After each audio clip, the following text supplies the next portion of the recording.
I'm a firm believer that makeup technique matters a lot more than the actual products you use, and that's why in this video I'm going to be going over some of the most common beginner makeup mistakes, how to fix them, and what to do instead.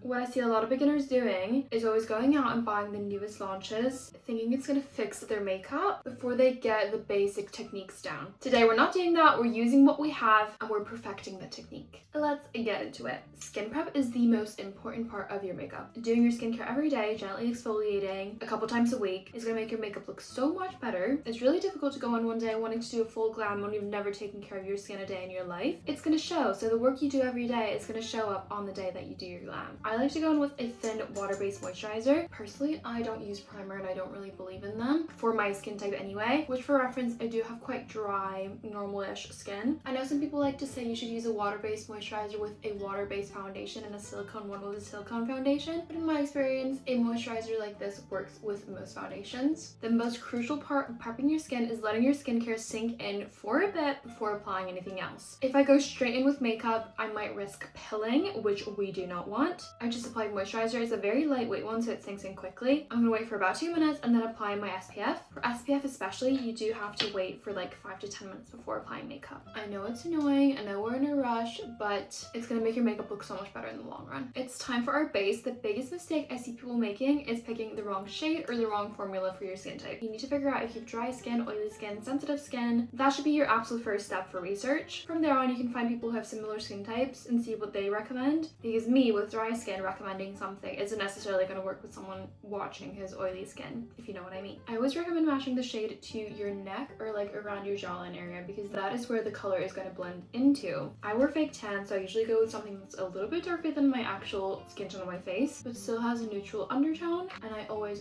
try to match it to my neck for a seamless application. I would say that's a pretty good match. Another mistake I see people making is taking their brush and just going and swiping roughly like this. You don't want to be doing that because you're moving the product around too much and you're disrupting the base and you're disrupting everything underneath. What I like to do is take a dense brush like this and simply go in with tapping motions to make sure we've got the most even application possible. I like to focus on one area at the time, so I'll focus on this area, this side of my face, then this one, and then the forehead, applying more product if needed. I do like to use quite a lot of product because I love a very even application. If you're unsure about how much product to use, I do recommend putting it on the back of your hand first before putting it directly on your face like I do. That way you can just kind of dip your brush in, try a little bit, see what it looks like, and add a bit more as you go. Now my foundation's all blended. I've kind of avoided my under eye area just because I'm going to be applying concealer there anyway, and I don't want to cake it up too much with product, so I kind of just like avoid it when I'm blending. It's fine if there's a little bit, but I'm not necessarily taking my skin tint / foundation directly under my eyes. Time for concealer. Now I know a lot of people have issues with concealer, with creasing, drying your under eyes. This is where good skin prep is your best friend. Using hydrating eye creams every single night before bed is going to make such a big difference. I don't really do any extra steps with skincare when it comes to my under eyes in the morning, but I do in the evening, which preps my skin for the next day. I'm going to show you the easiest way to get a smooth under eye. Usually I will go and place my concealer directly on my under eyes. For the sake of this video, to show you the easiest way, I'm going to apply it to the back of my hand first. I personally like to blend out my concealer with a sponge. I'll just go and pick up a bit of the product with the edge of my sponge. While looking up, I'll start dabbing my sponge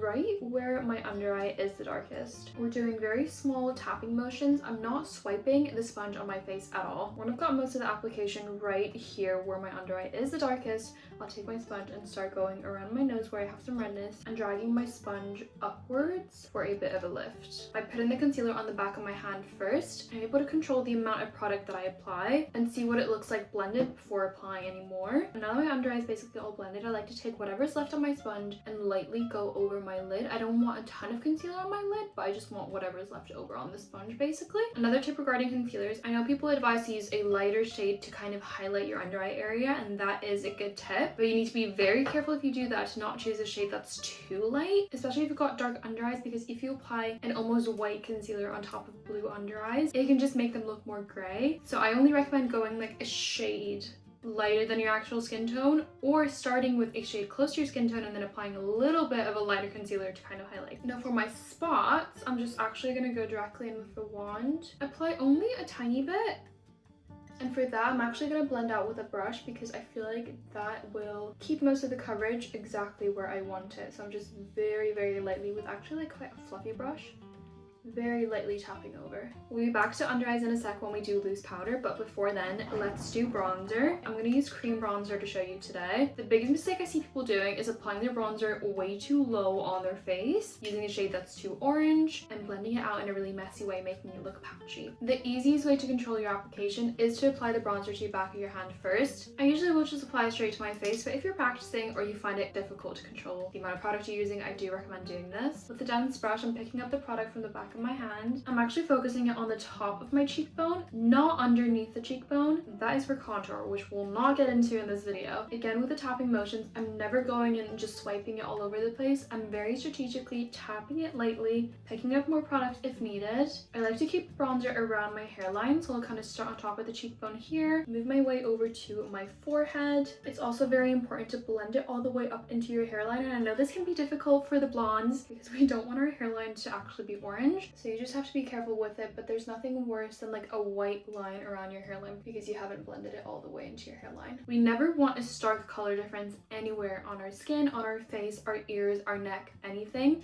So I like to take my brush with a little bit of the bronzer and actually apply it on my ears. And I know this might sound a bit weird, but it can make such a big difference in the overall look just to make your ears match the rest of your face. I also like to take this down my neck a little bit. I am wearing a white top, so I'm being very careful. And if you're wearing your hair up, do not forget the back of your neck and even taking your brush and going behind your ears a little bit. These are the little finishing touches that really take your makeup to the next level. I also like to take a little bit of the bronzer and apply it underneath my jaw, just very, very lightly. I personally don't love a very sharp jaw contour on myself, but just doing this will make the whole face look more cohesive. And then the tiniest bit on the tip of my nose and kind of on the bridge. Again, not as like a sharp nose contour or anything, but just to make the whole face look cohesive with the bronzing and the colors. Let's get into blush. The biggest blush mistake I see people making is not doing the right placement and applying too much. I love a lot of bronzer, but especially if you're using like a very bright pink, which actually let me show you this with a bright pink just to showcase.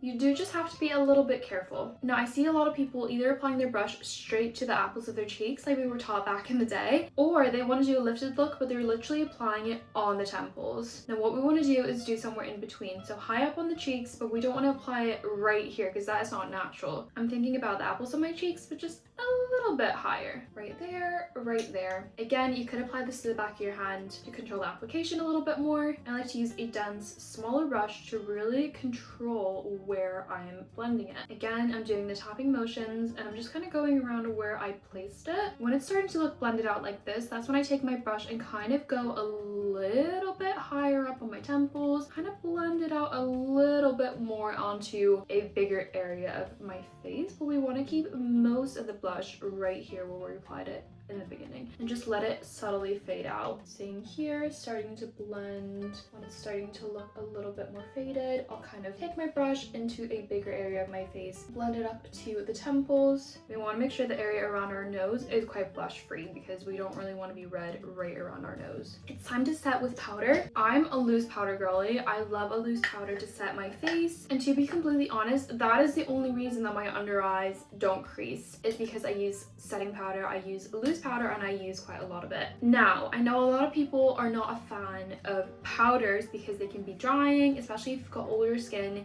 You're worried about it accentuating lines, it's gonna make you look drier, it's gonna make you look older, and that is true to an extent. You do want to be avoiding, if you've got really dry skin, you do want to avoid using too much powder, but it's kind of one or the other. Your concealer is going to crease, or you do need to powder it. You want longevity, you do need to powder, or if you don't want to powder, your makeup just isn't going to last as long. There are different powders you can get that are less drying. I know this isn't like a product recommendation video, but I really do recommend the Hourglass powder for older skin and if you really don't want your under eyes to look dry. But what I personally do is I take my sponge, I make sure my under eyes are all blended out and there's no creases. Before I set, I take a powder puff and I pick up a little bit of the loose powder. I remove the excess powder onto the palm of my hand, so there's just like a little bit of powder embedded in the powder puff. And then I look up and start pressing my powder puff right under my eyes where my lines are and where I'm getting the most creasing. You can already see it's kind of blurred it and made it look really smooth. I'm just going to take up a little bit more powder and apply that that around my nose. It does accentuate my lines a tiny bit, but it just makes sure that my under eyes are not going to crease and they're going to stay like this all day. Now I've done both sides. I'm going to take whatever's left on the powder puff and apply that on my nose, around my mouth, and my chin. I'm going to pick up a little bit extra and put that on the center of my forehead. I do want to keep most of the glow around my face, but just to add a little bit of longevity, I'm going to take a pressed powder on a small brush like this, just picking up a tiny bit and very lightly dabbing over the perimeter of my face. Also applying this to my eyelids to make sure that they don't slip and slide and crease all day. Another thing I love to do for longevity is setting spray. I love a setting spray that's long lasting but also adds a little bit of a glow. Holding the bottle quite far away from my face and just spraying,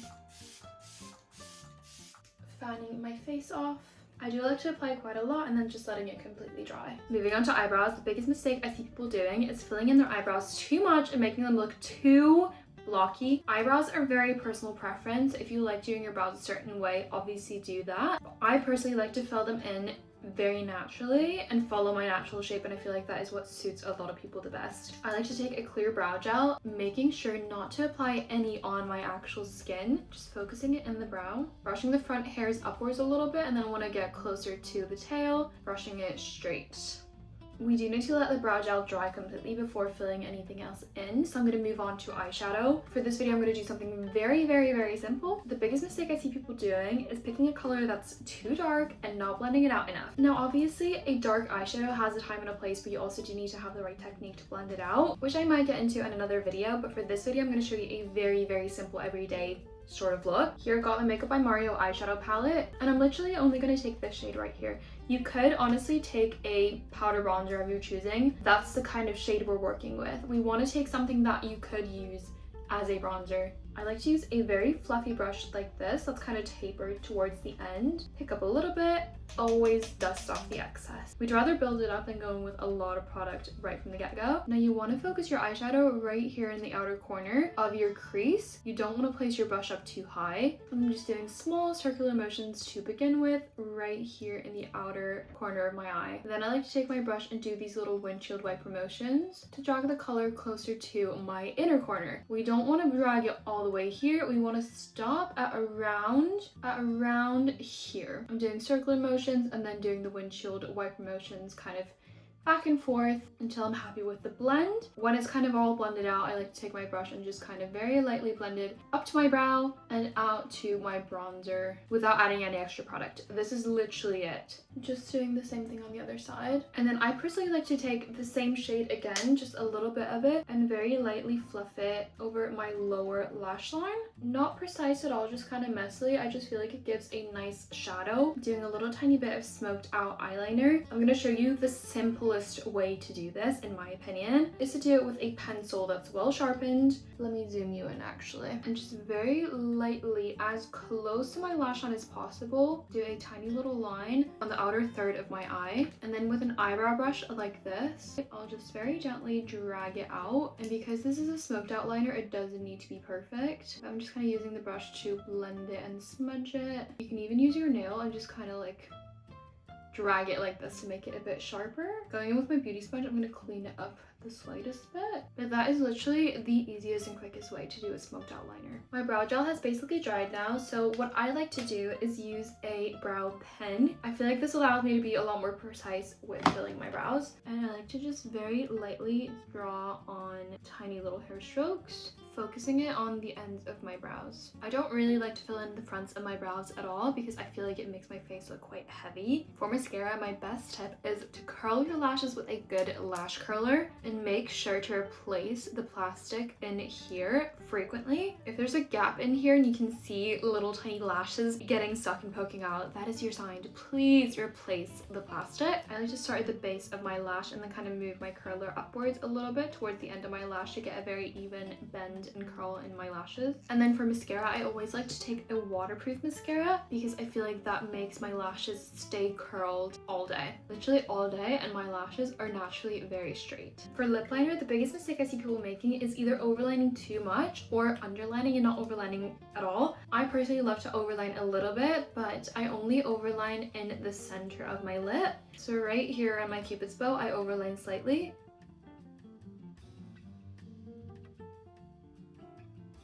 And the center of my bottom lip I overline as well. But then when it comes to the edges of my lips, I like to follow my natural shape. I just applied a clear gloss and now we're all done. Thank you so much for watching this video. I hope you learned something. Please let me know if you found any of these tips helpful, and also let me know what video you want to see next for my channel. Love you guys.